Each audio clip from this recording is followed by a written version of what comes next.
I'm getting asked to be a trainer. Do it. To train people and... Do it. Yeah, I guess. I don't know. I'm worried that... You're worried about what? I don't know. It's weird. It's different when I work out and people just work out with me. Yeah. But then to sit there and be like, okay, another rep, get it going. Okay, so the funny thing is, back in the day, I would bend for clients. Okay. Timing wise? No, not just timing, but yes, timing, but not really. When I'm talking about like actually having them in the gym in front of me for a session, I would bend, right? Because I didn't want to offend anyone. I wanted to push people because I know I have to, but maybe they can't take it, whatever. And it's funny. Everybody wants the trainer to be around them screaming and pushing them. But then when they do, they, for some reason, have a problem with it. You find that people blocked, like shut out, or they just don't, they're not receptive to it? They'll do it, but then they'll complain that it's too much, it's too hard, whatever. I've had a woman just a couple of months ago tell me that I'm serious in the gym. I have a trainer now, but it's not working out. He hasn't pushed me hard enough, blah, blah, blah. I need to get in here. I want to take pictures. I actually want to do a show at some point, blah, blah, blah. I said, cool. Everybody tells me I should train with you. I'm like, I'd love to help you. Now I start to help the woman. I'm pushing her. Every time I'm asking her to do something, she's like, no, I can't do that. I'm like, listen, I just put a plate on the bar and you did 20. Me adding 10 pounds on each side is not enough for you to not be able to do this. You should get 18 now. Now, I take it personal because you are talking and making it seem like I don't know what the hell I'm talking about. You think that I would put this on the bar to specifically hurt you? Is that what it is? You asked me for my help. I'm not going to say this again. When close your eyes, I tell you to lift something, just lift it. If you don't like that attitude, right? Train on your own. Or hit that trainer that you just left back up. Exactly. So now, everything you had wasn't working. So you come here. I'm telling you what you need. You're telling me no. Go back to where you were and continue doing what's not working. This seems for a very long time. This seems counterproductive. So, sure enough, she ends up telling me, I'm sorry, I can't renew sessions. Money's tight, blah, blah, blah. But meanwhile, she's friends with one of my friend's wives. And she ends up telling her, he pushes me too hard. Pushes you too. You said you want to do a show. You didn't just say that you want to just work out to be a housewife. I want to look good when I go to the cabana. You said you want to be damn near naked on the beach, make your husband get jealous, make other women get jealous. You want to be strong, have muscles. You're showing me pictures of people on Instagram that you want to look like. That bitch is lifting heavy and you don't want to. So you want what she has, but you don't want to put in the work that she does. Damn, she must have skipped the man in the fuck up episode. That's must crazy. Have skipped the man in the fuck up. I don't get it. Like, what the fuck? Here we go. It goes back to the hard work. It's all full circle. Exactly. It goes back to hard work, instant gratification. I want this now. Exactly. I want to look this way now. Right now. Not in 4 months. And the easiest way possible. Not in 4 months. I don't want there to be a struggle. It's got to be easy for me. I got to sweat? That's fucking crazy. Hold no on, shot. Wait a minute. You mean to tell me that I have to glisten in the gym? Shit, because I don't sweat and I don't perspire. I glisten. I also don't drink water. Fuck out of here. That shit, man, that shit kills me. Like, it's bugged out. And it happens more often than not. And it's to the point where you'll meet people who don't want to train with me anymore. They have nothing negative to say about me aside from... Yeah, it's not that your coaching didn't work or your tactics and methods didn't work. It's just too much. It's too much because what you were doing before wasn't working. So obviously, you can't continue to do A, B, and C if it's not working for you. And when you try D, E, and F, because it's different and difficult, you just want to go back to what wasn't working. It's not the answer. That actually, believe it or not, that's insanity. Yes. That's the definition of being insane. Robining back to things that you know don't work. I know this is not going to work, but I'm going to keep doing it in hopes to see something different. but you know it's not going to work. That's why you've left it before. And you're setting yourself up for failure, and then you're going to be miserable, and then you're depressed. It's ridiculous. But I mean, like I said, people don't want to work hard. They want to find the easy way out of everything. And they'll find out in the long run that the things that are easy don't last. Just like taking drugs. You want to take drugs? It's going to make you look good right now. But what happens when you stop taking the drugs? The amount of people I've seen literally just lose 20 pounds. It looks like they don't even know how to work out in the gym anymore. Yep. They got no motivation, no nothing. They're depressed. What does it do? It leads you right back to the gear. Yep. So now you can't do anything without it. Never built a house on it without it. You wanted the easy way. I've had kids come to the gym. Yo, I want to train with you, bro. I see you work out. It's crazy. I want to work out with you. Yo, you know anything about like drugs? I'm like, Advil? What drugs you talking about? Tylenol? Marijuana? You a little under the weather? You want some colon sinus? What the fuck? What drugs are you talking about? I got Alka-Seltzer in the car. You can't even do push-ups. You talking about drugs? Come on, dude. But everybody just want the easy way. They just want the fastest and easy way to reach the goal. They don't want the hard work. They see other people at the finished product that they want, and they neglect the road they took. It's just like what we were saying at the last podcast. Everybody wants to look at Ronnie Coleman and scream out, lightweight, baby, it's time to bleed. Ain't nothing but a peanut. They want to talk all that shit. Reiterate what they're saying. Post Ronnie. Like all Ronnie shit. But don't ever want to do what Ronnie does. They watch it right before they work out. Dorian. They watch Dorian screaming in the dungeon in the basement. Last rep. Come on, Yates, another one. Yeah, exactly. You don't train like that? But no. You're sitting over there butterflying tens. Let's stimulate, don't annihilate. But technically, if you think about it, anybody that's competing or any athlete, they not only annihilate the gym, they annihilate their diet. They have to attack it in a fashion where they're annihilating it. They have to be so on point and so excessive for it to work. So they're not only going to annihilate the gym, their mental state, their diet, all that stuff. You know what I mean? It's like, come on now. And you want to disregard all of that and just try to find an easy way out. When I was competing, naturally, because I never took anything, ever, and I tell that to some people and they're just kind of like, I mean, I look natural, so it's not far-fetched. I tell that to some people and they're just like, really? Like, it's so shocking to them that I haven't taken anything. Mm. Just, I weigh my options. I listened to the people on one side that said steroids will never do anything to you. You'll be safe. You could take them for your entire life. And I listened to the people that said if you take them once, they'll kill you. And I formulated my own opinion based on it. And I decided that I was fine natural. It wasn't for me. I didn't need it. I don't need it. I'm not getting to that competition level ever again. Maybe, never say never. But as far as I can tell right now, I have zero aspirations of competing again. Mm-hmm. But while I was competing and getting ready, I was as strong as I've ever fucking been in my life. Actually, lately, I've been getting back to that roots of just training like a fucking savage because I finally feel good again. Mm-hmm. So, I mean, I'm ripping weight again. But I used to have this kid who would tell people, Nick doesn't realize you can't do this naturally. You can't do it naturally. Talk mad shit. And it was somebody that I was close with for a while. And the funny part is I would be ripping up almost 500 pounds on deadlifts at 185, 190 pounds, looking him dead in the face like, damn, you're on all the gear in the world. You can't do this shit. Why can't you do this? Exactly. That's crazy. Why can't you do this? Throwing up the 130s, 120s on incline chest, no spot, just sitting there, 8 reps, 10 reps, repping it. That's weird. Every time I start doing some crazy way, I look at him. He go be next to me, train next to me.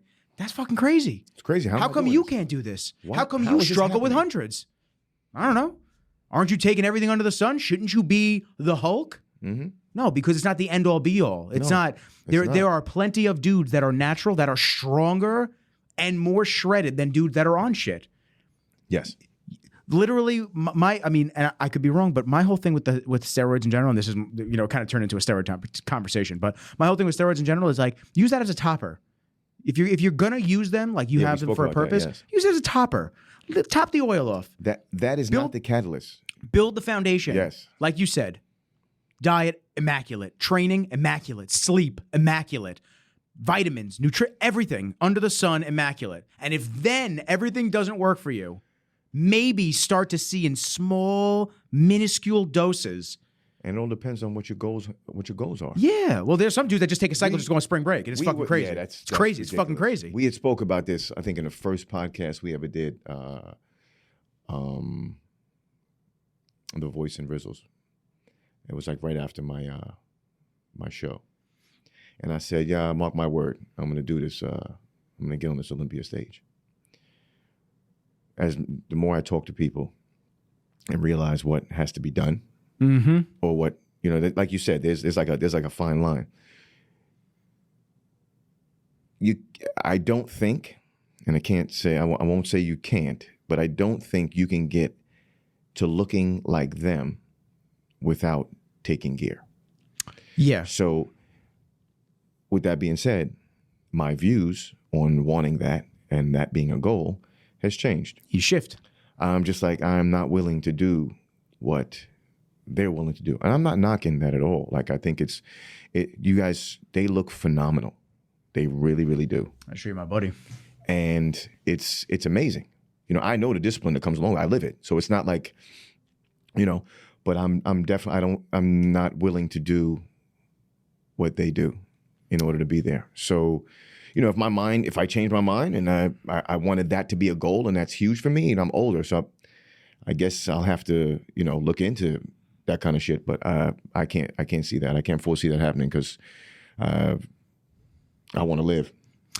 Yeah, well, it's getting fucking crazy out there right now. Shit's scary. We've already said it once before, but it's like an obituary on the Generation Iron page. Here, look. So this is my boy Vince. My boy Vince was a natural pro, men's physique. And back in, when he was competing and I became friends with him, his coach he's the one who put me onto his coach. So he's the doctor in Florida, his boy. And he used to give dudes on shit a run for their money. But he's men's physique, so he didn't have to be big. Now though, he wouldn't be able to compete. He can't. Yeah, he wouldn't be able to compete now. It's just too fucking stringent and tough. I'm trying to find like a really good picture of him. So like he was in the lineup with Matt Acton, Sadiq, Jason Poston back in like 2013, 2014, giving them a run for for their money. But like for a dude that, they don't have that picture up. But he looks great. Just looks great. He just looks great. Super clean. Yeah. He just looks super clean. His lines were beautiful. He just really and just really good. Just an athlete. So that's what he was. He was an athlete in college, and then he started doing that, and then now he gracefully dipped out. He doesn't do it anymore. Strong base, exactly. Yeah, he was a pro. He came in, I think, second a couple of times. I don't know if he won any of the big shows. I don't know if he stepped on the Olympia stage, but once again, another guy who's just not willing to go to that level. And that's fine. If you're willing to go to that level, do that. Godspeed. Just understand the risks that are involved. Yeah, and if you don't, then you need to do your research. Exactly. Don't just listen to it. I don't knock any of it. Absolutely not. But I get nervous when I hear these dudes that are like, even the young guys, like you're saying in the gym. I hear these dudes that are just like, yeah, so-and-so told me to take this. It's like, well, where is so-and-so's degree from? Has he ever worked with those compounds in a lab? Has he ever done any trials? Or is he just some fucking guy that heard from some other guy that this is the amount that works for people? Yeah. Exactly. Does he know how to read blood? Does he know how to... scary. It's really fucking scary. I know a lot of young guys that are getting, I won't say duped, but they're getting told what types of drugs to take by some fucking bro. It's like, bro, man, what are you doing? Yeah. You got to take your health into your hands. He doesn't give a fuck if you die. He doesn't care. Maybe he'll attend the funeral and he'll say he's sorry. And I miss my friend. I miss my client, whatever. Yeah. But in the grand scheme of things, he doesn't care. You are his paycheck as well. So like at the same time, you have to understand that this guy does not know everything there is to know about compounds, steroids, and everything like that. So if you're really going to do it, you got to get advised by a doctor. For real. You have to have somebody, and they're going to monitor you for heart, clots, liver, kidney. You got to have everything under the sun checked. You can't just fly rogue and then just expect there to be no issues. Exactly. I watch all these dudes. I can't say who it is, so I'm just going to say blanks. I was working with this person for doing some content, and the person told me that their coach told them to take X, but they were taking Y. And I said, you can't do that. He thinks that you're taking this and your body is changing based on that, you're taking something completely different. Why the fuck wouldn't you say something? Why wouldn't you say something? That's crazy to me. Yeah. That's absolutely insane to me. You will kill yourself because now when he goes to up X and you up Y and he goes, why is he holding water? Why is this happening? Exactly. Maybe we need to push more. And he gives you more because that's all these fucking people in this industry know is more. Yeah. So now we go more. And then now you take more of what? I don't know, man. It seems stupid. Yeah. 100%. I'm not the smartest guy in the world. 100%. Also not the dumbest. But it seems dumb. 100%. That's like you telling a client, cup of spinach, no rice for meal 3.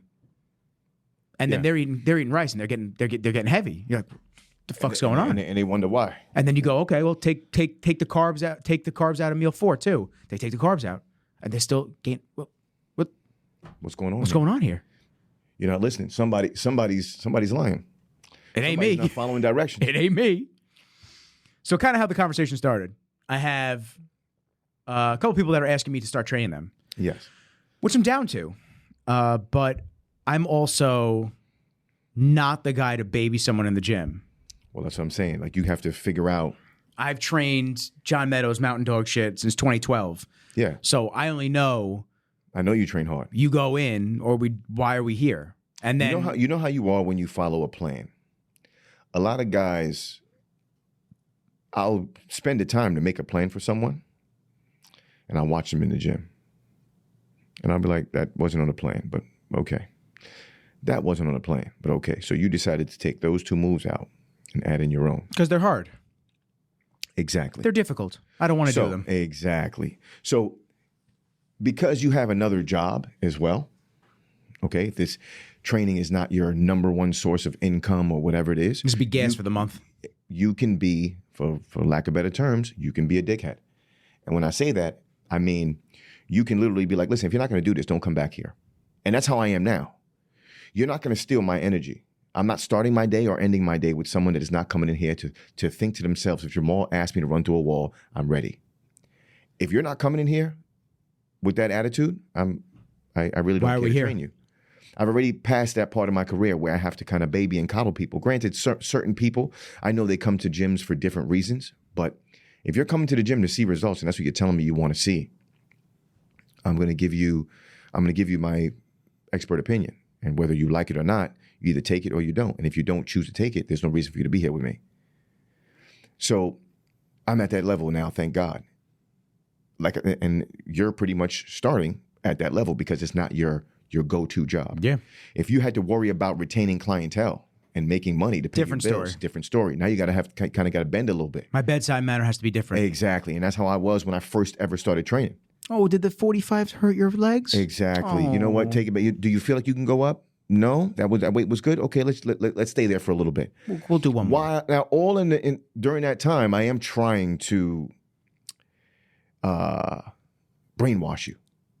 I hate to use the term, but I am trying to brainwash you. I'm hoping that some of me will rub off, and as we go, I can show you that. Listen, look at what you accomplished. You thought you couldn't. Your mind told you no. Your body said yes. No, your body told you no, and your mind said yes. And now here I am. I'm just trying to feed your mind. If I can get you in the right mental state, you can pretty much do whatever you want. And then all of a sudden things change and you can tell. And then their workouts change and now they're willing to push more. They're willing to do more. You know what I mean? They want more. So it's like, you're there. But in the beginning, you can't just throw them right to it. You know what I mean? So when you're with what you're about to do, by all means, you'll be able to tell people, listen, don't steal my time. Well, my first conversation with this individual was, what's your diet like? Yeah. What's your diet like? Because it's the key. If I'm going to work out with you 2 times a week, whatever it might be, and that's the other part. I don't know if I should work out with him or if I should coach him through a workout. This is what I do. Because the issue is, by the time I get home from editing all day, shooting all day, I have to hit my workout. Yeah. So then for me to hit my workout and then to train or coach him at my garage gym is tough. Yep. It's tough. So this is what I did for a while. I had my regulars, And when I would come across people that wanted me to train them, I either didn't have the time or there was a bit of a relationship there. Mm-hmm. I would tell them, I'll charge you half the price and come in and work out with me. All I'm asking you to do, I'm not asking you to keep up with the weight. I'm asking you to keep up with the rep range. So if I do 50 reps right now, 100 reps, don't grab the same weight to do 10 reps and think your set is over. No, my friend. The rep range and the sets is what I want. It's not the number, not the weight. Okay? And if you can grasp that, just come in and work out with me. Now be that. 9 times out of 10, it turns out into a big dick contest. And if they see you doing it, they're going to also try and do it. They want to do it. So, you can bring your boy in with you as long as he understands what you're trying to do. Yeah. Like if he's trying to keep up with you, that could end up being a bit of an issue because he's not going to understand the concept of what you're trying to do. Yeah, he's not going to be. I don't think he's going to be able to keep up with me. So Yeah. it becomes and then he doesn't want to come work out with you anymore. Yeah, and then he doesn't want to work out with me anymore. Yeah. Yeah. Yeah, it's weird. I don't know. I've always thought about it. I used to give people plans back when I first started the bodybuilding stuff. I used to give them plans. I think you do great. Thank you. To be totally honest with you, I do. People ask me, they'd go, "Hey Nick, can you write me a plan? Just something that I can stick to, workouts, nutrition, something that I could do." And I would write out a basic, at the time, what I thought was intellectual training and nutrition. Yeah. And I would write that out for them. And I'd go, "Here, take this, try it, do it." And I'd see them 2 days later. Not doing it. Not eating what the fuck I said. So I would actually get mad at friends of mine. I'd say, "Don't ever ask me for advice on how to lose weight again, because I don't want to waste my fucking time. And the fact that you made me waste my time irritates me beyond belief. Beyond belief that I have to now sit here, watch you not do what I told you to do, and you're going to sit there and bitch in 6 months. I'm still fat." Exactly. At least when I bitch that I need to lose weight, I know what I have to do. I just don't feel like doing it. Exactly. And when you choose to do it, you go out there and do it. Oh, yeah. When I choose to, I've been looking at old photos of myself again, and I'm just like, the kid's got to get back, man. Oh, man. I was watching old workout videos the other day. Me, Fab, Ed, Baby. I was just like, we found Fab. We scrolled on Fab's Instagram, and we found him without a beard. No. You didn't see it? I saw pictures of Fab when he was young without a beard. Yeah. It's fantastic. I'm going to show you real quick.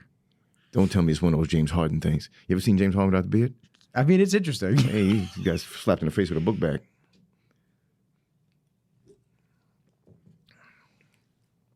Yes, I did see that. That's not the same person. That is not. That's not the same person. Yo, some people need a beard. Some people need the beard, bro. People need a beard. Oh my God, that is hysterical. Oh my God, dude, that's so great. Did y'all go out? No, he had a last minute job. Yeah, okay. And I just said, "Wow, you're gonna pick making money over hanging out with my whack ass? Cool, whatever." He goes, "Nah, it's not personal." Yeah, man, I gotta get back. Yeah, we do. I gotta get back to that, man. That was a great pick. That was like, I felt like the Hulk, man. I just felt. You look good, man. I was 190, 185. Yeah, that's what I need to get back to. It's good. You will. Yeah, that's why I'm doing the meals. I got some of Hummus's meals. I'm trying to stay with that. Motherfuckers gotta stop giving me cookies. All these people give me cookies. Brianna, my buddy Doug. Brianna's cookies are. Dude, I can't eat that. But I'm not you. Like it doesn't. I had to stop buying them. Yeah, but I'm not you. Like I'm not gonna go and do triple workouts after I eat a cookie. I'm gonna sit there like a fat ass. We go out for Tyler's birthday, and I'm just like, you know what? I gotta go, fellas. You remember that? Yeah, you just left.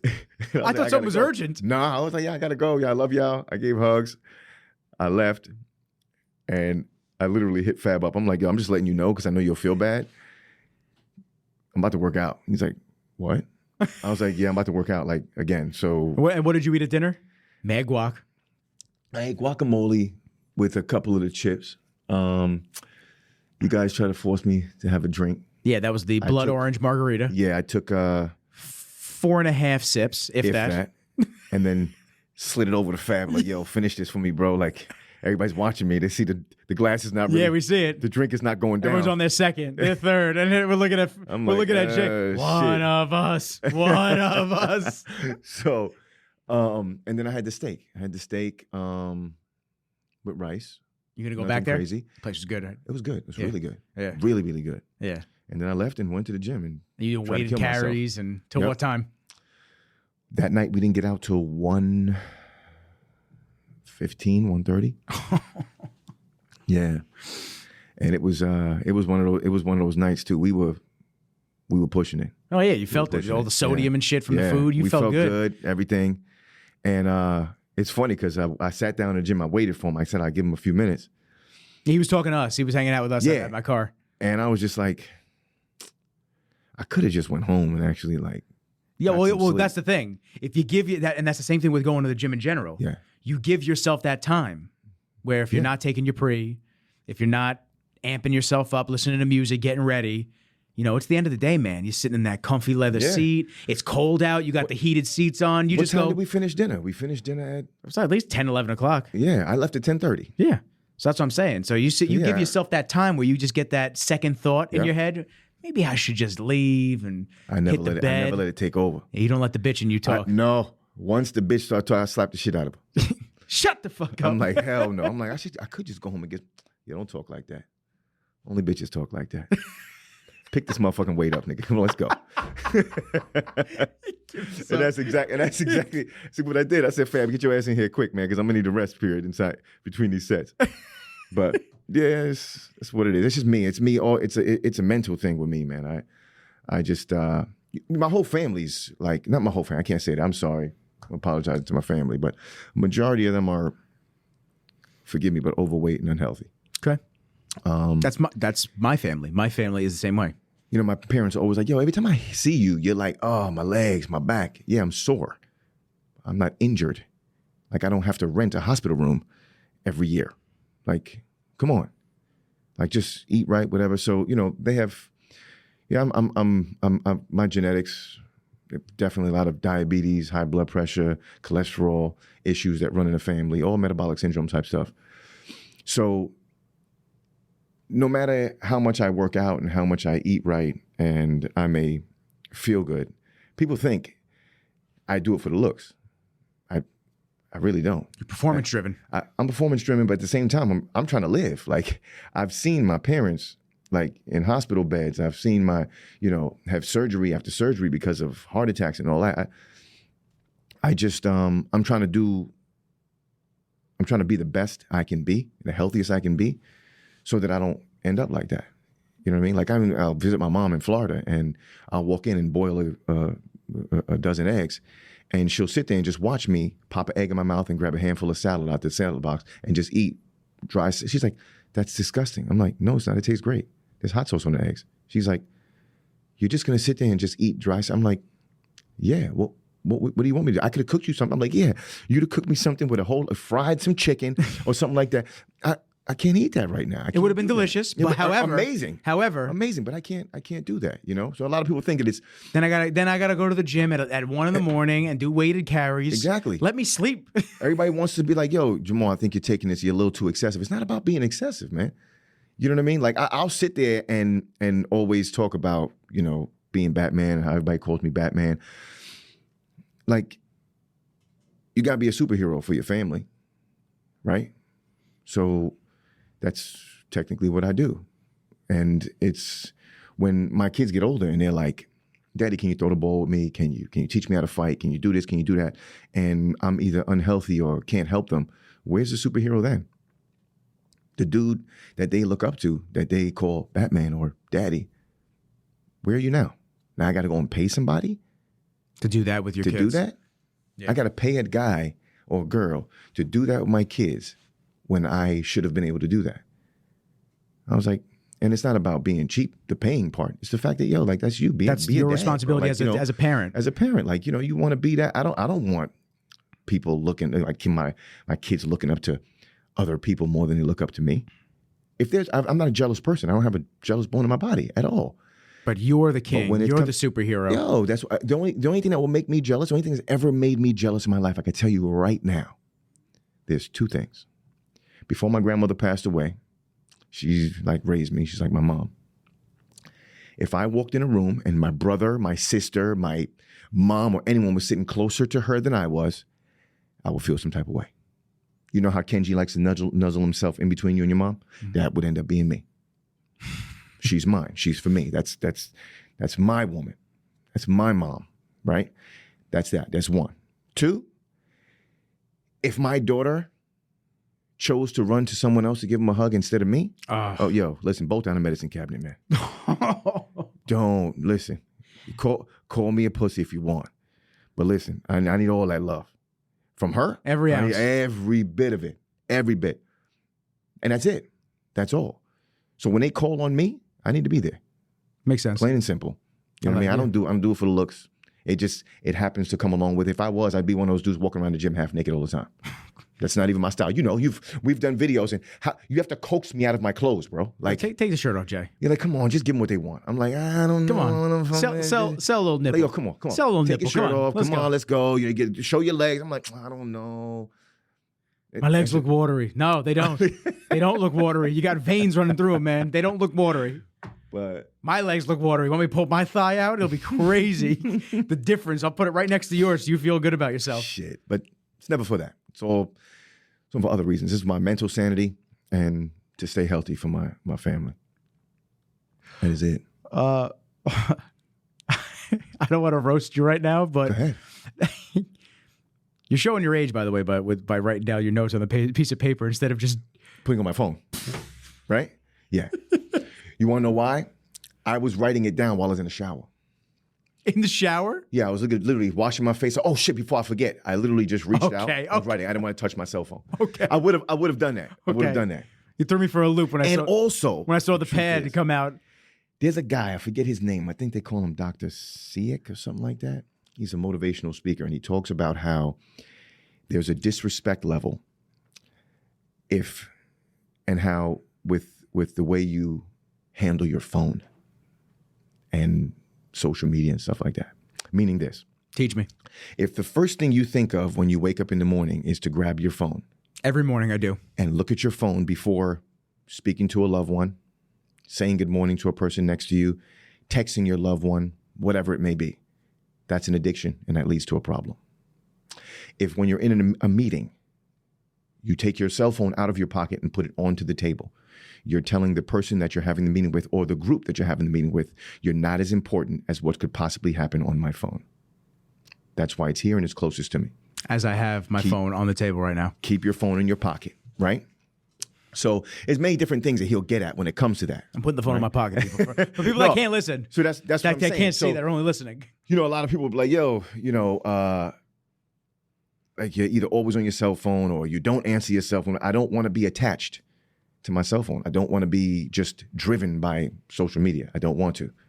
And I just feel like it's one of those things where you see me all year round, even in summertime, doing what? Wearing sweats, sweatshirts. I'll be drenched in sweats 100 degrees outside. Am I ever in a t-shirt? No. I'm in the gym, sweatshirt. Why? Because everybody else would choose an easier road to take the sweatshirt off and make themselves comfortable. Like Bruce Lee would say, I'm going to train myself to be comfortable being uncomfortable. That's one way of me being stronger than you. Mentally. Not physically, but mentally. Already. And that's where it all lies. Your strength lies. It's all in your head.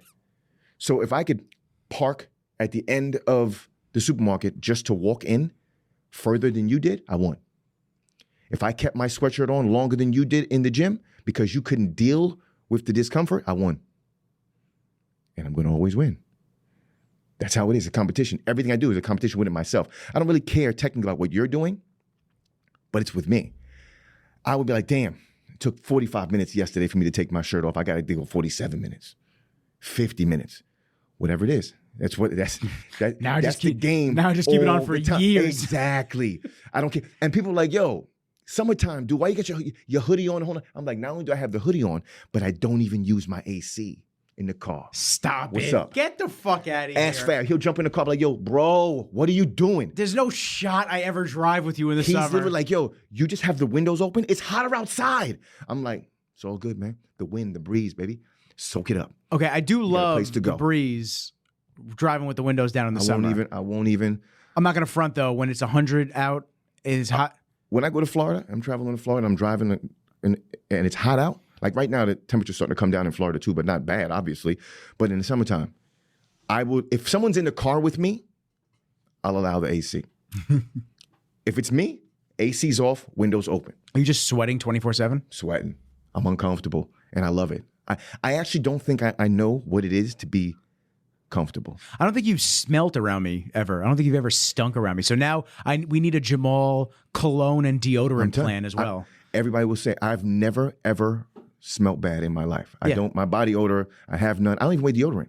I don't wear deodorant, cologne. I don't put lotion on. Get the nothing. fuck out of Everything here. I love. You don't wear lotion? Don't put lotion on at all. Stop. Swear to I get ashier than a Right hand to the big I get man. ashier Swear to than a God. motherfucker on my shins and my knees. Swear to God, no lotion. If I show you my shins right now, we could draw on them, but that's different. You and but me. I'm telling you right now, I don't put It's lotion like an on. Etch-a-Sketch. I don't wear cologne regularly. I don't wear deodorant. None of that. And you've seen me drenched. You've never ever smelt me ever. Nope. I would be the first one to tell you. Anyone says that, they just don't. They're just like, yo, you never ever stink, and you will literally be drenched in sweat. Nope. You shave your pits? Unlucky. No. So you got pit hair? Yeah. Yeah, see, I feel like mine stinks more if I have pit hair. Of course. I feel like, well, I don't have body odor, but wherever there's hair, it's definitely going to smell. It's going to have a stronger scent. So if you shave it, yeah, it's going to be less. All right, we need the Jamal The manscaping blood sample. I mean, I'll tell you right now. We need a blood sample just to. I'm a little hairy hair in my back. It's like a Are you? fucking chia pet up in this bad boy. Are you? I got a little bit of hair here. Every shoot. My back. I got some Italian shit right there. Yep. Yeah. My back is like weird. I'm like Wolverine. I got like patches on my back. Yes, that's me too. On the shoulders and shit. It's not an even thing. My brother, he's got hair from his neck down. Like you pat him on the back, it feels like you're touching the Easter basket. That dude's hairy, bro. Like if he wears a V-neck, he might as well just put the V-neck on and line up the hair and just cut the hair out and leave it in there. That's how much hair he got. He's like, the girls love this. I'm like, okay, animal. But I don't know. Well, that's why he's got to get the beard hair that goes right down to the chest hair, down to his beard pubes. is like, he's got a beard like kind of like Fab's. Okay. Yeah. Oh, he's got bushy. A long beard. Yeah, he's got a long beard. Yeah. That's fucking wild. It's pretty funny. Speaking of beard, before we get into the topic, still feeling it? I'm loving it, bro. Feeling it, right? I'm loving it. It's looking dude. pretty good. I'm telling you right now. It's looking pretty good. It looks phenomenal. I'm Phenomenal. Getting compliments. And you didn't even have it lined up. No, this is like 2 weeks, no lineup. I'm telling you right now. I gotta get the neck done for Thanksgiving. I could get the neck done, get my cheeks cleaned up right over here, and then once that's tight, it's gonna look real good. I love it. I used to have them faded in on the sides. I think I'm gonna have it grow in, see what it looks like. Yeah, have them grow in, see what it is. That's it, man.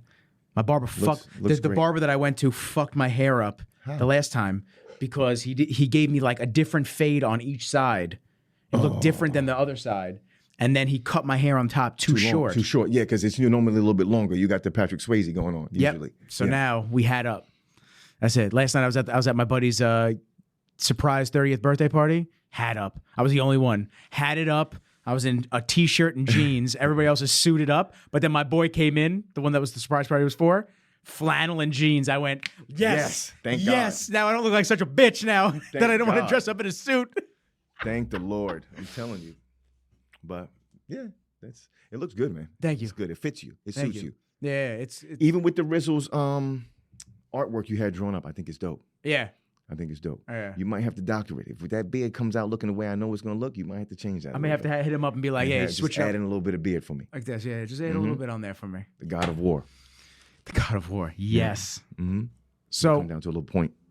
Give me some of the topic. Like, well, we were kind of talking about like what we want to talk about. Obviously, we go on our own little riffs, and then we come back to just a general basis for the episode. We're going to touch on some misconceptions in the gym and some things that are important that I think people need to know when they're in the gym. I hear some people talk about certain things, and they're a little off.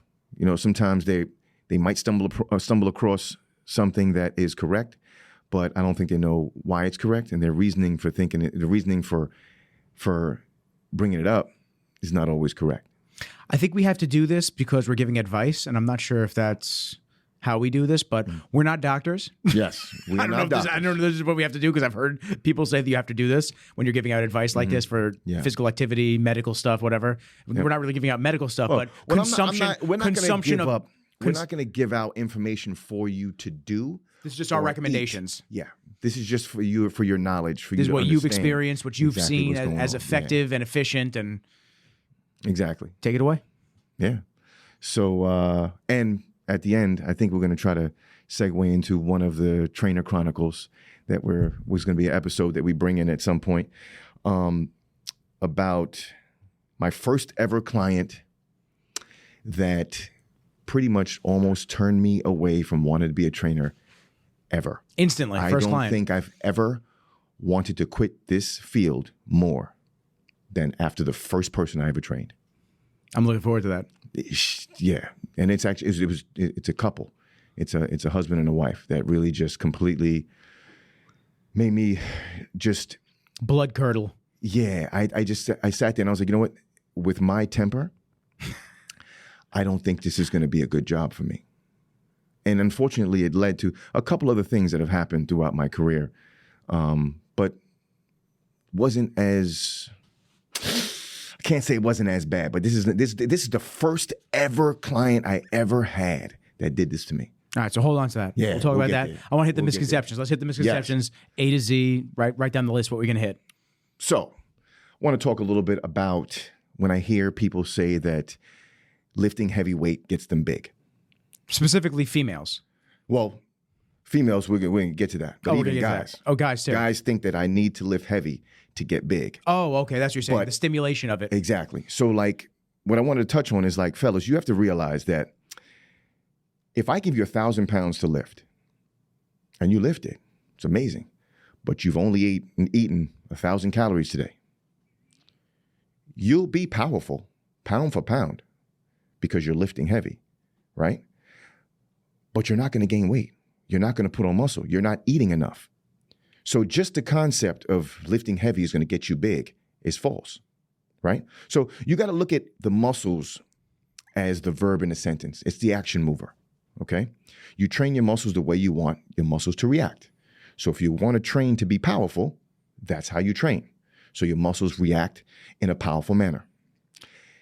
You can't take a marathon runner and put them under thousands of pounds of pressure on the leg press for 2 reps, 1 rep max on a squat, whatever it is. It's not going to benefit them any. It's not sport specific. It's going to take away from what they need to do, right? It's the same way when someone's lifting, trying to be a power lifter. Having them doing high reps, low weight for high volume to failure each set before going heavy is not going to benefit them any. Yeah, it's only going to tax them. Exactly. So if your calories and your diet doesn't match what you're doing, it's not going to get you big. You know what I mean? And lifting lightweight for a ton of reps is not going to make you ripped. If you got 30 pounds of fat on you and you're lifting 5-pound dumbbells for 1,000 reps, you're just working endurance. That's all you're doing. You're teaching your muscles how to work for a long period of time with very little rest. You're not getting ripped. That's not what's doing it. It's your diet that's going to make these changes. It's your diet that's going to get you ripped and your diet that's going to put on muscle. It's not what you're lifting at all. So just remember that. Like, your muscles are the verb in a sentence. It's the action mover. So you train them the way you want them to react. If I had a football player that I was training and I told them we're going to train only super slow motion.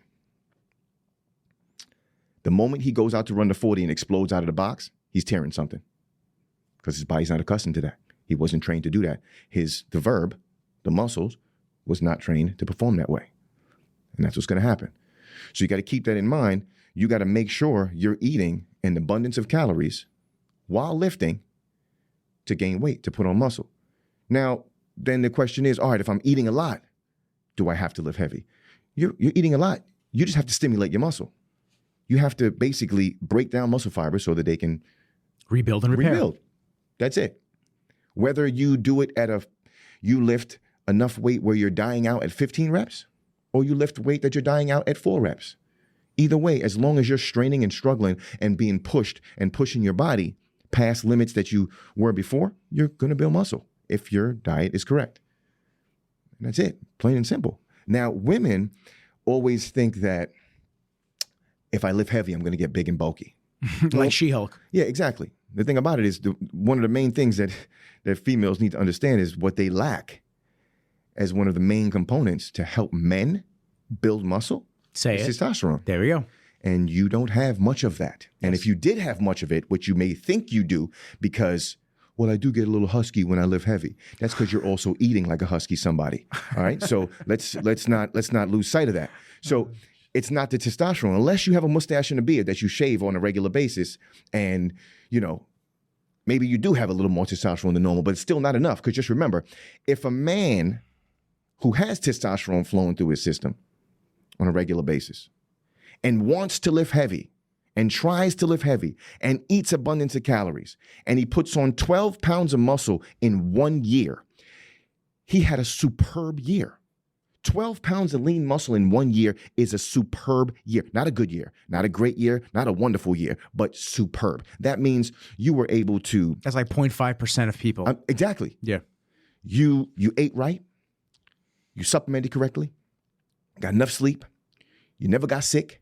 You changed your workouts at the right time, and you always push yourself to limits that were more than what your body can handle. That's a lot of components. You had cheat meals at the right time. You rested enough. Look at the amount of components to just gain 12 pounds. But when you think about it, if you're 190 pounds, 1 year later, you're 202 pounds. That's a significant change. And that's only if you stay lean. And that's not even if you gain fat. Yeah, exactly. This is lean muscle we're trying to put on here. So if you're telling me that you think lifting heavy is going to get you big and bulky, but we're a man who has testosterone as his main support system, his main hormone in his body, is lucky if he puts on 12 pounds of muscle in a whole year.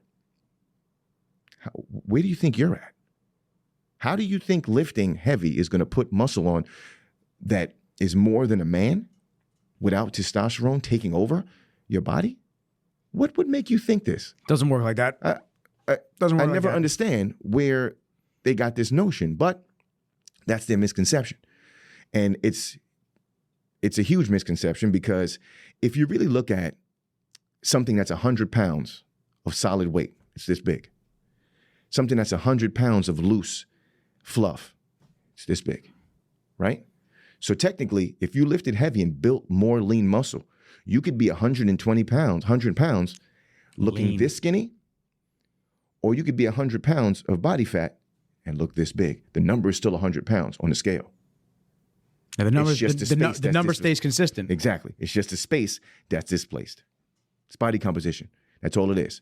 And the woman who's here looking thin, tight, lean is probably pushing herself very hard in the gym and lifting heavy weight. And she ends up with the look that you're looking at on television, in magazines, on social media. And you're like, I want to look like this person. When you find out, damn, she's deadlifting 3 plates. And you don't even want to do leg extensions with some decent weight. Yep. You think your thighs are going to get jacked. You're not going to fit in your jeans. That's what it is? No, it's false. False. I love my boy. I love my boy Petey Jr. Yeah. I love my boy Petey, but every time it's leg day, he doesn't come. He won't come. Even if it's a back, and like Meadows has a back Hamstring. and one hamstring movement, he'll leave before the hamstring movement. He won't. You know what you got to do? He goes.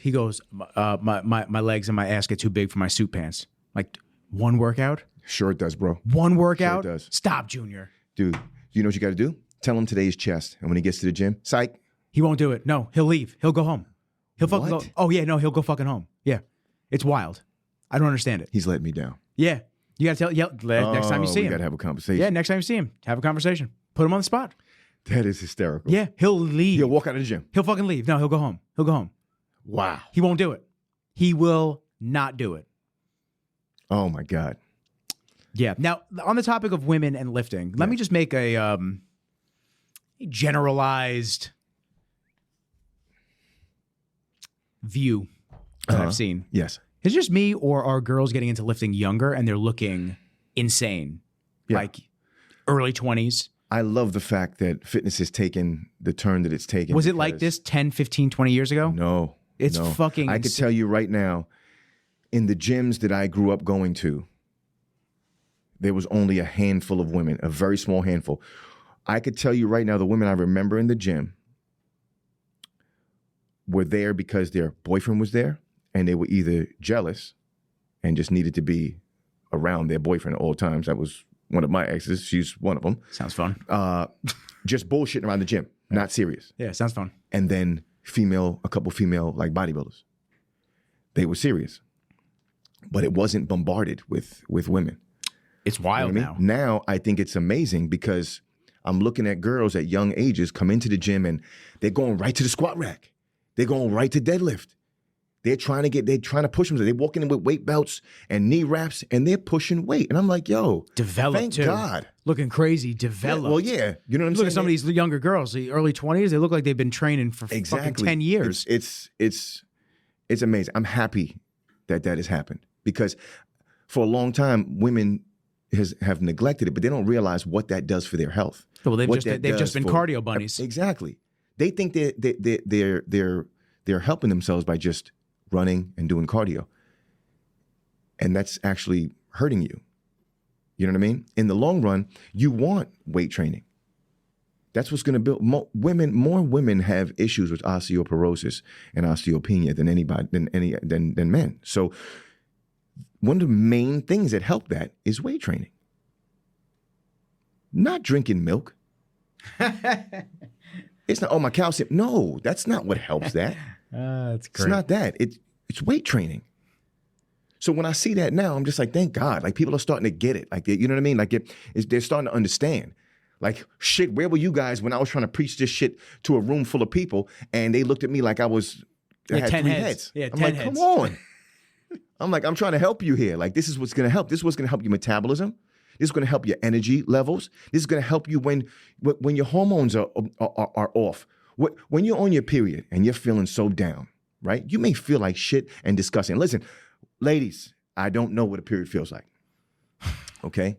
I'm going off what all my clients tell me how they feel when they're on their period. They'll walk in and we have this relationship with like Jamal. Listen, I'm telling you right now, I'm bleeding like a motherfucker. So I'm just letting you know if I have to run to the bathroom, we had a little gush. I'm like, this is definitely new. All right. Okay, Bet. You want me to bring a pad? Yeah. Extra towels? Like I don't know what to tell you, but don't bleed too much. But yeah, like I'm like, okay, whatever. So within the years, I've heard women talk about this, and I understand. But you always feel better after a workout. I'm not saying you won't feel nasty, like uncomfortable, just from a cleanliness standpoint. No, or when whatever. you're done. I've never had a workout that I finished that I was like, man, this is the worst thing in the world. Exactly. I hate that I pushed myself through this. When you're going through your period, the main thing you want to do is blood flow, circulation, and what else? Release endorphins. That's what's going to give you a little bit of a feeling of euphoria. And you need that at that time. So when women are on their period, get to the gym. Have a steak. Get to the gym. Get that iron up. So when I see girls and women in the gym now going hard, it makes me happy because I'm like, finally, I was like, when I was 20 years old, nobody wanted to listen. And all I'm doing is trying to help, but now I think people are starting to really get it and seeing them in the gym and them wanting them and seeing that they want to push themselves to lift heavier. I love it. Yeah, get into it. Some girls get there and I'm like, yo, listen, she's doing a one-arm row. She's trying to get to 70 pounder. I'm like, get that shit, bitch. Are you kidding me? And when I say bitch, I mean it in the most loving way. The most endearing and loving way. But I'm like, it's all in Jamal's tone. Yeah. If he yells at you, you go, bitch. Like then exactly. you go, whoa. If the bass is up, right? If I get high octaves with it, then it's all love. But when you cursing somebody, motherfucker, that's fun. Yeah. This motherfucker here. No, that's bad. Different. That's bad. I love it. I love it. I love to see it. Like the other day, I was in the gym, and this girl. I was like, yo, you going to use those? She was like, no, I'm grabbing those. I was like, oh, she's going to take the 50s? She sat down, kicked them up right in for shoulder press. I said, love that. Good job. Good fucking job. I didn't tell her that. Like, me, I don't talk to people. So I'm just like, oh, good. Fab comes in. I was like, yo, Fab, she's lifting more than you on a shoulder press, fam. Just want to let you know, bro. Just letting you know. That's all. He's like, yo, get the fuck out of here. I'm like, she did the 50s for reps. Just want to let you know that we should probably go back to Besito, get a preload meal in, and then come back because then you still might not be able to hit that 50. But it really does make me happy. And I think it does, it helps not just men in their mental state, but also women. Oh, yeah. Like physically, mentally, socially, everything, psychologically. Fitness and working out sees no gender, no race, no nothing. That's what's cool about it. What's cool about it is, and I've said this multiple times, and on the topic of people as a whole, I think, how do I want to word this? I think you get a lot of people with stray opinions of other people. So not necessarily racist people or nasty people, like, or just miserable people, but you get people that aren't in that environment. Yes. The people that are in the gym environment more so are never like that. Yeah, they get it. We don't see anybody as different. We see everybody trying to get their goals. And I think that is that melting pot that I talked to you about. Yes, exactly. Different culture, different great way to be. cultures, Yeah. different people, every gender. Like, it doesn't matter. You could have a transgender kid. I don't give a fuck. It don't matter. We have Yeah. we have Alex. Like I see Alex and I was like, yo, get that weight up. Get Like, that weight. You need a spot? What's up, homie? who gives a let's fuck? get this Like, money. that's what I'm saying. And like, Yeah. black, white, Asian, it doesn't matter. Everyone's just there to improve themselves and just be a unit. It's true. I had the amount of people I've had approach me in the gym, be like, yo, listen, man, I like listen to the podcast, or I watched that video that you posted, you're inspirational. I'm like, damn, I am? I'm like, wow, that's great. But any other day, I would have never thought that person would have listened or would have even spoken to me. You know what I mean? Yeah. And it's just like, well, from this, people are going to start talking to you like crazy. I fucking love it. I'm just like, yo, this is great. It makes me happy, bro. Like, it's just one of those things where I'm like, I don't take compliments well. I don't like it. I don't like attention. Just shredded. So when guys come up to me in the gym and they're like, oh, saying whatever, your physique, blah blah blah. I'm just kind of like, I immediately get kind of like, I'm taken back a little bit, and I'm just like, no, you're the man.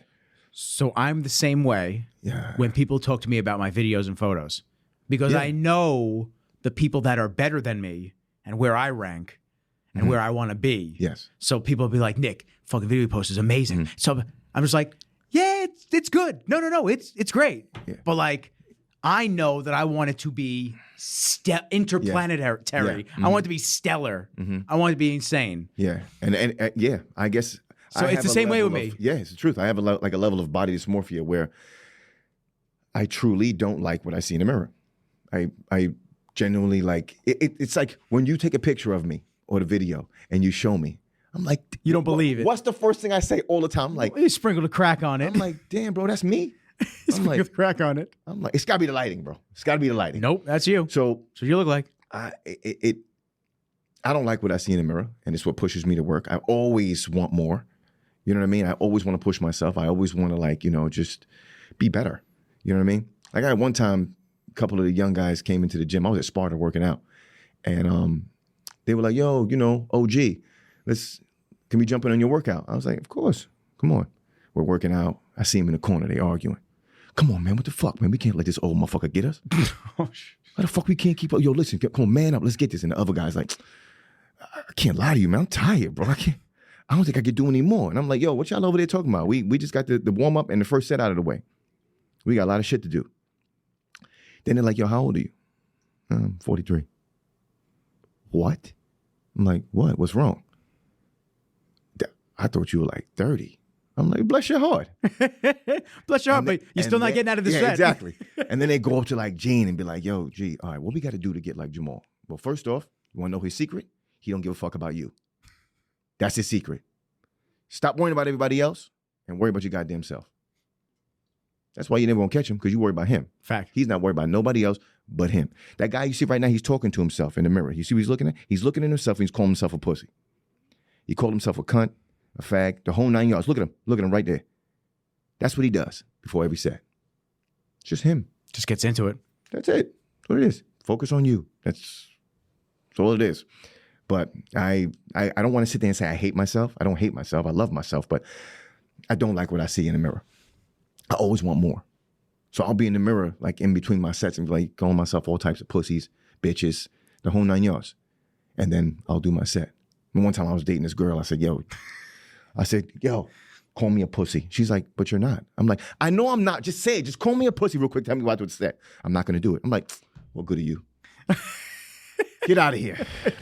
Get out of here. I'll see you later. Damn it. Look, he goes, yeah, look, he knows it. He knows it. Damn it. All right, get out of my face. But we're still on for 7. So I'll see you later. But yeah, it's good to see. Yeah, that was the general topic. Yeah. The women going into the gym. Women in the gym, killing it. I really just, I don't think people understand what the gym does for your mental state. Not just the physical, not just mental. physically, but mental too. And I know, like, I think when people suffer from like anxiety and stuff like that, just go and sweat, man. Exert yourself, work out, make yourself sweat, release some endorphins. It'll make a world of difference. You'll be able to break down the issues that you got going on in your head a whole lot better. Sweat equity. And you put in the work, it's gonna help. I just feel like it really does much more for people mentally as well as physically. People look at it for the looks, but they don't even realize you're going into the gym working out for the looks, but you're helping yourself physically, like, but from a health standpoint, mentally, psychologically, you don't even realize you're doing all that. Long day at work, go to the gym, kill it, cool off on the weights, go home. You'll be a better husband, a better boyfriend, a better father, a better friend, a better family member, all that. Got to do it, you know? I agree. So hit that next bullet point. Yeah, so I want to talk about lactic acid, right? I hear a lot of people talking about it and complaining about it, but I think Jamal, what's lactic acid? they're just like, yo, you know what I'm saying? Oh, lactic acid was building up. I had to drop the weights. I fucking hate that. I wish I could take something that would prevent my body from producing lactic acid so I can keep on pushing. So what I want them to realize is lactic acid is actually your best friend. I don't think people realize that, but there's two different types. There's lactic acid dehydrogenase, H and M. M is for the muscle, H is for the heart. So when you're lifting something and lactic acid builds up so high that you have to drop the weight or you have to stop the set. That was me on curls today. Yeah, that is your body telling you, pump the brakes, homie. You're going to tear something. You're going to get hurt. You're going to get injured. And all the gains you want, you're not going to get it because you can't come to the gym anymore because you're injured. So I'm going to shut down the afferent efferent nerve connection from the muscle to the brain and vice versa. So you have to stop because I'm trying to protect you. That's lactic acid dehydrogenase M for the muscle. So it's a good thing. What you want to do is you don't want to waste a set and do something and not build up lactic acid. That's what you don't want to do, right? So you want to make sure you're getting your reps and you're pumping it up and you're recruiting muscle fibers because that's what's going to increase the lactic acid buildup, and that's what you want. Now, lactic acid dehydrogenase H is for the heart, right? So let's say you get on and you're going to start doing a little jog for cardio. When you first start, your goal is to reach steady state. If you're going to do some long distance cardio, your goal is to reach steady state where you feel like you can run forever. I got to run. I haven't ran in fucking years. A lot of people just stopped doing it. I used to love that shit. Besides handball, which is sprints, basically. Yeah. Where you're just insanely winded after doing a couple sets of that. Yeah. Like, I didn't want to derail you, but when you said run, I got to start trying to run a little bit. Dude, I just know I'm going to be a bitch when I first start. The only reason I stopped doing as much running as I did, if it's not sprints, it does thin out my legs a little bit. Oh, yeah? Yeah, I see it. Running for me melts the weight off me, like completely. If I fuck around and do a couple of fasted cardio runs, oh man, I'm losing weight fast, like real quick. So I tend to like just slowly add it in, you know? But as you're saying, I'm sorry. Yeah, no worries. So lactic acid dehydrogenase H is when you're doing cardio and you're trying to reach steady state because you want to do a long bout of cardio. The initial run, when you first start moving around, you're going to feel a little bit of burn throughout your body, in the calves, in the legs, the whole 9 yards. You just got to push through just a little bit longer. And then all of a sudden the burn goes away and you reach steady state where your body now is taking enough oxygen to help you perform your activity for a very long period of time. But what's going on is your body's also releasing and producing lactic acid at this point. But when you're doing cardio, lactic acid is redistributed through the system as an energy source. So the more you keep moving, that's why like in between a set, you shouldn't just sit down and stop. It's not just about blood pooling. It's about lactic acid. You want it to redistribute through the system because it's a form of energy. It's an energy source, right? The more you do that, you can continue doing activity for a much longer time. So in both those ways, lactic acid is a savior as well as an energy source that can help you perform for a longer period of time. So don't look at lactic acid as being something bad. Don't look at lactic acid as being something that's holding you back, or don't look for some kind of pill that's going to stop your body from producing lactic acid. Understand what it is. Exactly. And know the benefits of it. Benefits of it. 100%. Cool. So it's that. Also want to talk about caffeine. Aside from the people, I'm the wrong one to talk about I caffeine know. with. Aside from the people that don't like stim or don't take stim, and Oh, don't get me wrong. I love stims. I know. I used to abuse the fuck out of them. I know. was what made you stop? well, I was a 3 to 4 scoop pre-workout kind of guy. What? Yeah, dude. Yeah. So when I was getting ready for my shows, I've said this a couple times in and out, so everybody hasn't heard it. So when I first started my shows, the only thing that I was taking was an ECA stack.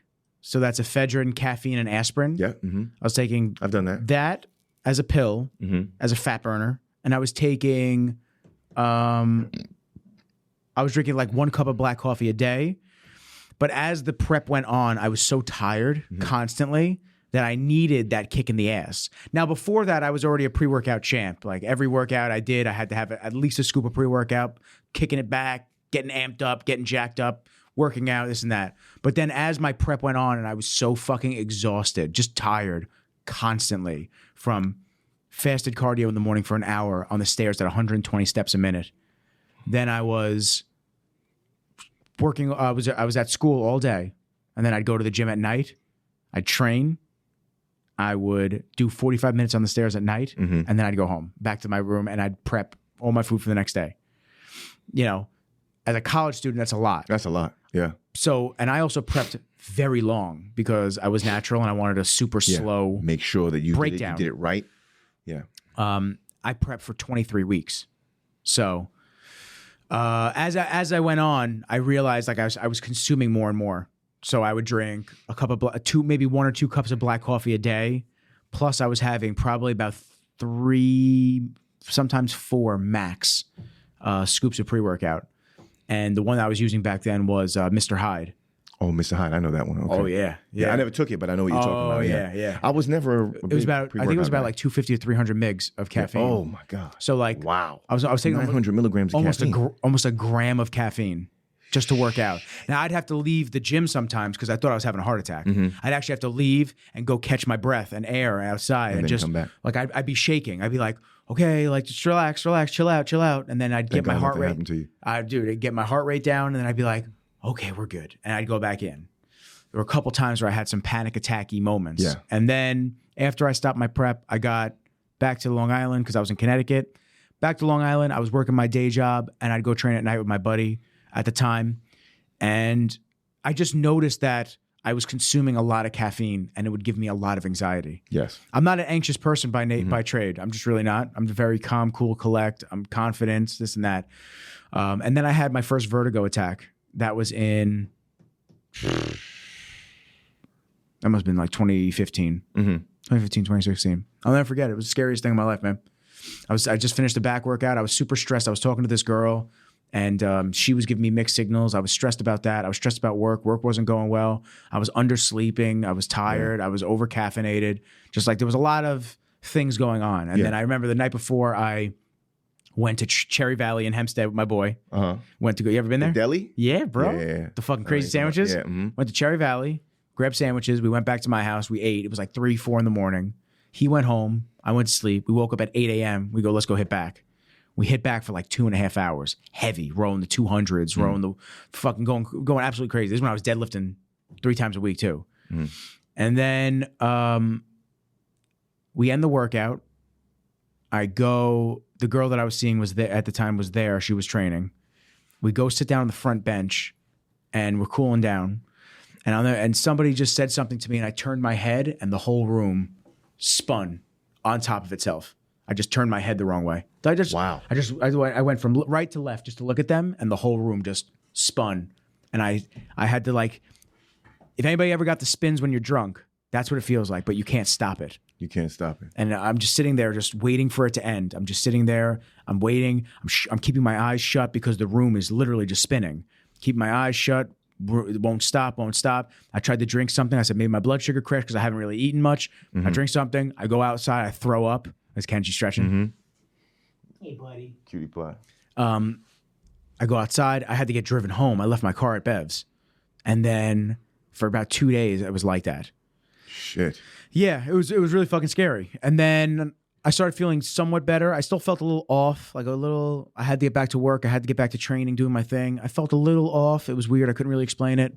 And And then that was kind of it. And then a year later, I had another one. Not as bad, but I had another instance of feeling like I had it. And then it was kind of like an every year occurrence. I would have that feeling. Mm-hmm. So the last year, 2020, last 2020 of September, I had another one, very small one. And my mom actually she just turned the lights out in the house. I laid on the couch. Kenji was laying next to me. And luckily it went away, but I still felt a little off after it. So I said, there seems to be some type of a trend. Yes. Overworked, overtired, overcaffeinated. Mm-hmm. I can't really mitigate the overworked. Like, that's just going to happen in life. Yes. You're going to work. Got to work, got to push it. Sometimes you're fucking crazy. Sometimes you're slow. It is what it is. It's the name of the game. So I really have options of that. I can try to de-stress, but that's about it. Sleeping, I'm hit or miss with sleeping, like you. Not as bad as you, but I'm pretty good. Yeah. I can sleep, but other times sometimes I'm up super late and then I go to sleep. I wake up the next morning, I feel great. Sometimes I don't sleep or I sleep a full night. I wake up the next morning and I feel like shit. Yeah. It's weird. So I quit the caffeine. When I quit the caffeine, I went through like withdrawals, like a crack addict, man. Probably had crazy headaches, the whole 9 yards. Headaches, nervousness. Yeah. I was going to a shoot and I was shaking. I'm like, what the fuck am I shaking for? It's a drug, bro. I was like, why am I shaking? Why am I so nervous to go to this shoot? This doesn't make any sense. Like, this is a nothing shoot for me. This is general run of the mill shit. And that lasted for about a month and a half. And then, I mean, I knock on wood, I haven't had I haven't had a vertigo attack. I've had moments where I think I'm going to, but that's my mind. Yeah. It's Marina even said it on the last podcast with me. I have like PTSD with it. Yeah, of course. Sometimes I catch myself doing a podcast because we're sitting here and I'm staring at you, eye contact, or the guest, and I have to like catch myself just like, we good? Like, no, you're good. Chill out, man. Yeah, exactly. You have to almost talk yourself off the ledge constantly. So, moral of the story, it's weird. It's a weird feeling. I can't really, unless somebody's had vertigo like that, I can't explain it. But me taking caffeine out and not having one since then, that's kind of a clear indication of maybe that wasn't mixing well with me anymore. Yes. Maybe it was years of abuse. My adrenals were probably done at that point, whatever it might be. So I'm good. I've also now learned to train without it. Yeah. I couldn't train without caffeine. There was a time where I would have the worst workout ever if I didn't have a scoop of pre-workout. I know a lot of people like that. And now, though, doesn't matter. I walk in, a little warm-up, put my music in, and it's as if I have caffeine. Yeah, you're good to go. Yeah. That's what I always just say. I have an abundance of energy. I don't need a pre-workout to help me get energized. All I used to take back in the day was pills to help increase a pump. That was it. Yeah, pump pills. I didn't take stim and stuff like that. I mean, now my pre-workout that's out now, it has some kick. But I made that more so for people who do need a little help with energy, people who do love stim. But yeah, it basically with caffeine, it does have, it's technically a drug. So it's one of those things where if used correctly, it has a lot of benefit. Even like I was talking about metabolic syndrome, something as simple as drinking 4 ounces of coffee 6 times a day at separate times, like, spaced out, is great to help combat high blood pressure, cholesterol, as well as it helps to tame blood sugar issues. And appetite. So here you are. That's health benefit. That's a health benefit of caffeine, right? So, but there's a very fine line before you start abusing it. Yes, exactly, for abuse. Now, as far as, people used to always ask me, how do you keep muscle mass and you do so much cardio with kickboxing, MMA, boxing? They see me used to be running on the treadmill, doing the stairs, the vertical climbing. Like, how do you keep your size? I mean, I eat a lot, but the truth is, it's because I used to consume caffeine, like on a regular basis. But when I say regular basis, I mean on a daily basis, but it was just caffeine, like an energy drink, not a whole pre-workout, to get me through only my cardio. So if I was going to do kickboxing, if I was going to box, MMA, or do cardio, or do a circuit, I would take an energy drink, right? Reason being is because when caffeine is present in your system, it helps you to preserve muscle glycogen. So a lot of times people will say doing too much cardio is going to make you burn and lose muscle mass. It has some truth behind that. If your diet is off and not impeccable, and you're training and doing long bouts of cardiovascular activity without having the nutrients you need to preserve and save your muscle, yes, you will lose a little bit of muscle mass. Caffeine is a quick and easy supplement that you would take, and it helps preserve muscle glycogen through long bouts of activity. So that's a benefit. It's a diuretic, it's an appetite suppressant. But another thing for guys in the gym is what they don't realize is caffeine, it brings forth fat when you're on an empty stomach, especially. It brings forth fat as your first source of energy. So that's a huge benefit. Like a fake keto thing. Exactly. So now I'm going to put myself through a workout. I'm empty. But with caffeine present in your system, you don't feel empty. You feel like you have energy, right? But it's bringing forth fat as your first source of energy. So it's helping you burn more fat. So that's the benefit behind, caffeine. But once again, you got to be careful with the amount you take. Now, to reap all those benefits as far as in the gym, about maybe 250, milligrams of caffeine. You don't need anything more than that. Which is adequate to like probably 4 cups of coffee. Yeah, pretty much. Yep. It's pretty much exactly what it is. So a cup of coffee is 80 milligrams. So yeah, pretty much. Once you start going over that, now you have to worry about other things like, you're getting the jitters, heart palpitations, like you said, anxiety. Adrenal fatigue. Exactly. Adrenal fatigue is huge because people don't get, like I have a friend of mine who's like, yeah, I had 4 bangs today. I'm like, there's 300 milligrams in that. That's 1,200 milligrams of caffeine. Yeah, 1.2 grams. 1.2 grams. I'm like, dude. He's like, yeah, I don't feel anything. I drink them all day long. I'm like, yeah. It's because your adrenal glands is getting fucked up. Yep. Your body's not, it's a drug. At my height, I was drinking 2 Reigns a day, plus the pre-workout, plus an extra large iced coffee in the morning. Shit. Yeah. Extra large iced coffee in the morning was probably like this big too. I was drinking that shit. When I'd come here to edit in the morning, I'd drink like 1 to 2 Reigns or bangs in the middle of the day. Mm-hmm. And then in the afternoon, it's time for pre-workout. We gotta go train. Yeah. And there were times where I would actually drink one of the extra large Red Bulls, the sugar-free Red Bulls, and I'd go right to bed. Yeah. Like, that's how little it affected me.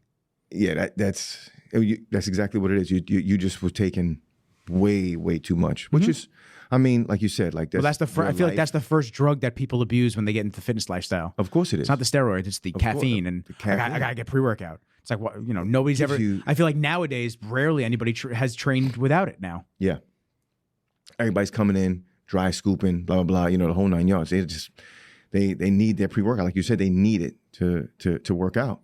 No matter what, I always used to do, even with my clients, I would tell them, if you're going to take a pre-workout or you're going to drink caffeine, do it for 2 days, and then don't do it for 2 days.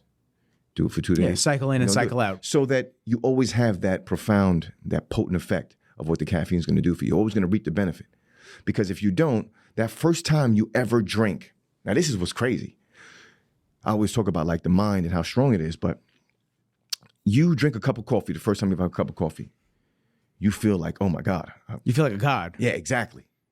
You do it for a week. By the start of the second week, a cup of coffee is not doing anything for you. Oh, now I need 2. Now you need 2 cups. Then it goes to 3. But this is the crazy part, right? Your body gets accustomed to it, needs more to get the same benefit. Are you ever going to get the same feeling? Ever?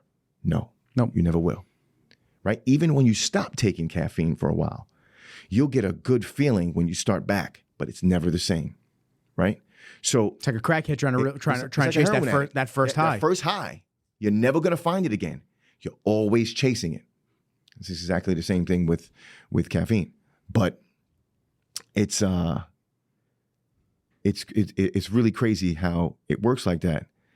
And what's even crazier is if I switch your coffee out, you're accustomed to drinking 1 cup of coffee in the morning, and it woke you up, regular cup of coffee. If one day I decided to switch it for decaf, now you don't know. The smell and the taste of coffee is what initially is going to spark that energized feeling you have. It's a placebo effect. Exactly. It's not even the caffeine. Because the caffeine, if you're drinking it every day, it's not hitting you the same way. It's not waking you up. It's not doing what you think it's doing. People that go, I need my coffee before I can even function. Like, yeah. No, you don't. The smell and the taste is what's giving you that first jolt. It's not the actual caffeine. That's what's funny. It's crazy, actually. But once again, that's the mind. It's just taking over. Love that shit. He goes, love that shit. Yeah, you got to play mind games with yourself. Love it. I'm all about that. All about that. But yeah, that's... Do you have any? That's the benefit of the caffeine. You got one more? Yeah.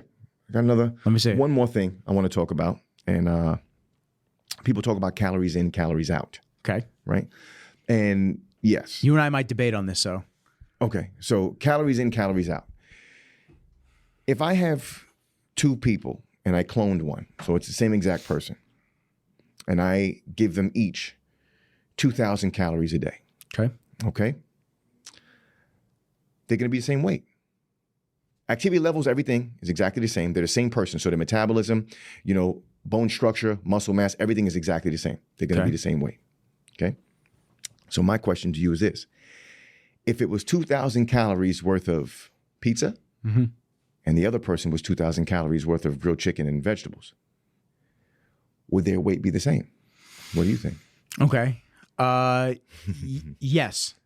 Good answer. It would. Yes, the fuck it will. Okay. What would be different? Probably their body composition. Hands down. Yeah, the body composition, because that's why I said I was going to debate you on this, but we're aligned on that. Because when I used to get coached, I did the bro science diets. So I did the... Which is? Tell me what that is. I mean, it's kind of how I know it's what you gave Ty. Yeah. So it's nothing against like it. Macros and stuff like that. Well, you gave him meal 1, this is what you eat. Meal 2, this is what you eat. Meal 3. I had to break it down for him. I can't give him any leeway. But that's what I'm saying. So that's the type of diets that I was given. And then I switched to macros. And macros, I could slip in a Pop-Tart post-workout, or I could slip in some different food here and there. But I always had the general idea that cleaner food is going to give me a cleaner physique. So I knew that. But then there are dudes that are on macros that just eat like shit that still get shredded because they... Well, what's the reason? Because they're calories in versus calories out. No. Were they as clean as you are? That's the question. So there were some guys that were I don't know if you know this dude, Matt Ogus. No, I don't think I know. Matt Ogus, he was kind of like the first fitness influencer on YouTube. He was big into If It Fits Your Macros.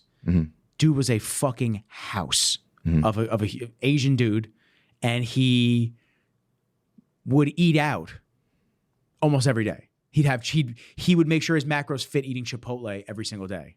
Loading up his bowl, like loading up a burrito he would eat. Okay. And he would eat his micronutrients and stuff like that on the sides. But everyone just saw the Chipotle that he was eating, and they would just go, oh shit, you could eat whatever you want and still lose weight. So I've seen dudes at both ends of the spectrum. I've seen dudes that are super clean with macros and super shitty with macros. And I've seen some guys that are super shitty with macros look pretty good, but generally the people that eat cleaner always look cleaner. Their lines a little more look crisp, crisper. They just look healthier because of the foods that you're eating too. Yeah, of course. If that's the point you're making, I think I'm making. No, you're 100% right. Okay. Calories in, calories out. The number on the scale will be the same, but your body composition will be different. How you choose to look and what you want, your goals. That's what's going to be the base of it. So, like when it comes to like macros, right? I agree with macros to an extent. Okay. Like when it comes down to diet, it's like a science, right? So basically, everything when it comes to the human body is like science. So you have a theory, you make a hypothesis, and then there's variables. You put together your plans, and you'll put these two things together, A and B, to try to reach your hypothesis, right? A and B doesn't work. A and C does, though. C and F does. F by itself won't do it. B by itself won't do it. B and D, though, that'll get you there. One will be fast, one will be slow. Some of them will never get you there. One will get you there in a matter of no time, right? So there's many different ways to skin a cat is where I'm getting at. So there's many different things you can do. It all depends on what works for you, but you have to play with your diet to figure out what works for you. Okay. You know what I mean? So there are some guys who are not carb sensitive. So if you're not carb sensitive and you choose to eat all your carbs right before you go to bed, it won't have the same effect as somebody who is carb sensitive and has macros and has to eat a certain amount of carbs in a day. Him eating all of those carbs right before bed is going to affect him differently. His body will look different, right? So I have a couple of friends who just by nature, genetically, they do not ever eat anything healthy and they are shredded and jacked to the bone. I literally am just like, How the pizza, burgers, ice cream, all day, candy, and they're shredded. And I'm just like, how is this possible? But that's their genetics. That's how they made up. A person like that can get away with saving all their macros, all their carbs, and fat by the end of the day before bed, and they'll be fine.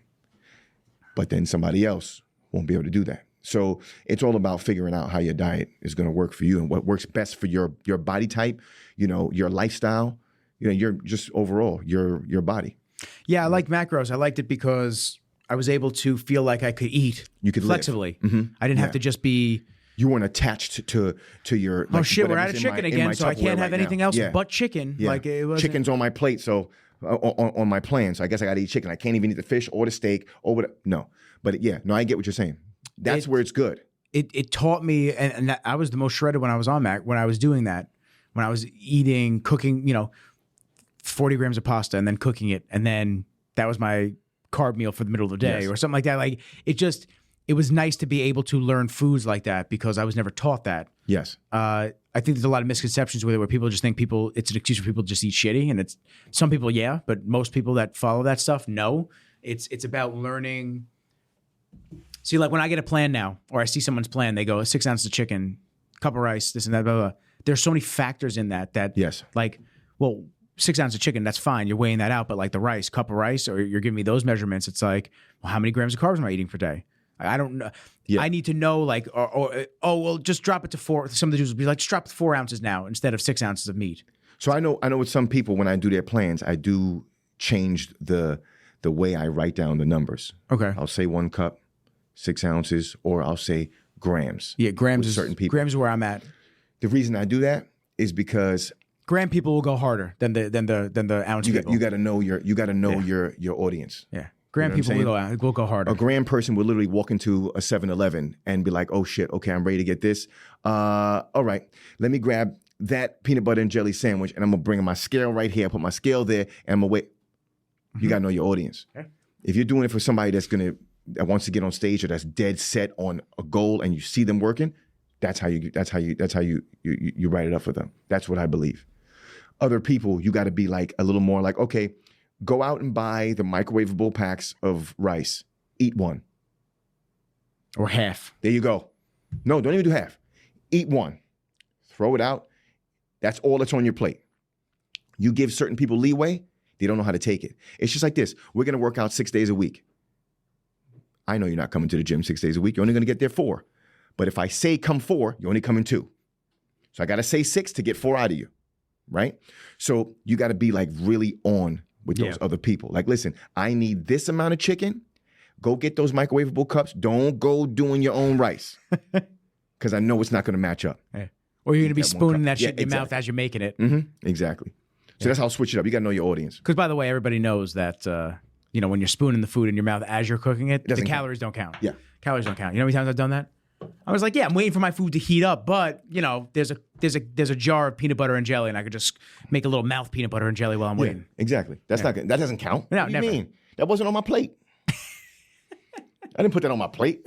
Come on now. That doesn't count. Oh, shit. So, those are the misconceptions, man. That's fucking awesome. Just a couple here, here and there. So, you know what? We're going to keep the training. Save it.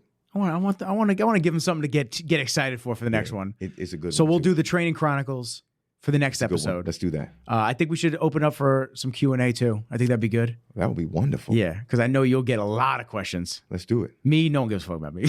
people hear too much. People hear too much about me. They're just like, fuck, kidding me? Fuck this kid. Here. But yo, dude, fucking love you. Always a pleasure. Always. Come on. That's number 9. I know. It's number 9 in Rizology, Into the Batcave. Let's do it. I can't wait for more. That's it. We're gonna do more and more, and we're open to anybody that wants to hear us talk about certain topics because we can come up with our own topics all fucking day. Don't matter to us. We can come up with a million and one things to talk about. I think about it. I didn't even think about that. If you guys have, well, you should put a poll up on your Instagram. Issues. Put a poll up on your Instagram. Just say, hey, what do you guys want to hear us talk about? If you guys want to help me, teach me how to play with this Instagram thing, by all means, help me out. Teach me to teach you. I can't. I'm not good at the IG I got shit. you. But yes, because it helps. That's what it is. It's supposed to be personal. And like when I set out to make all these podcasts, I want to make it feel like everybody listening or watching is sitting right at the end of the table with us. Yes. Because that's the whole point. Let's do that. I have a lot of people hit me up and ask, like, yo, you always give great advice on relationships. Why don't you do something on the podcast about relationships? Oh, we could talk about that. We could talk a lot about that. That's very easy. Let's do that as well. Well, we have to do that. We have to do Jamal's alpha male series. Oh man, That's crazy. We have to do the Jamal alpha series. But what if I don't think I'm an alpha male? Well, we all think you're an alpha male, so we're giving you the title. You don't have to You don't have to have a self-proclaimed title. We're giving you the title. All right.